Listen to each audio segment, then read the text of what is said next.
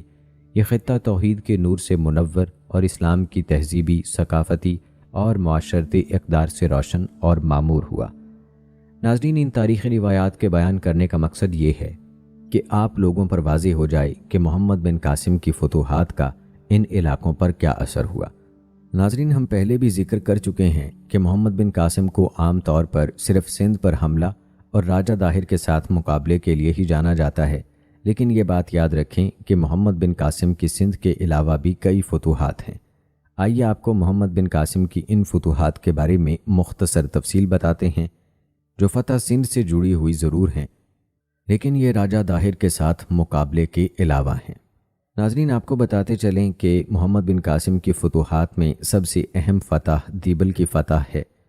یاد رکھیں، محمد بن قاسم مکران کے راستے سندھ کی طرف روانہ ہوا اور پنجگوار اور ارمن بیلا کو فتح کرتا ہوا دیبل پہنچا تھا۔ بحری راستے سے روانہ ہونے والی فوج یہیں سے اس سے آ ملی۔ دیبل کی بندرگاہ کراچی کے قریب تھی۔ اہل شہر قلعہ بند ہو کر بیٹھ رہے۔ قلعے میں محاصرہ جاری رہا، لیکن شہر فتح ہونے میں نہ آتا تھا۔ آخرکار حجاج بن یوسف کی ہدایت کے مطابق منجنیق عروس کو ایک خاص زاویے پر نصب کر کے شہر پر سنگباری شروع کی گئی۔ اس حملے کا پہلے بھی ذکر ہوا ہے۔ روایات بتاتی ہیں کہ اسی اثناء میں محمد بن قاسم کو معلوم ہوا کہ جب تک شہر کے وسط کا گنبد محفوظ ہے، شہر والوں کے حوصلے بلند رہیں گے۔ چنانچہ محمد بن قاسم نے خصوصی طور پر گنبد کو نشانہ بنایا۔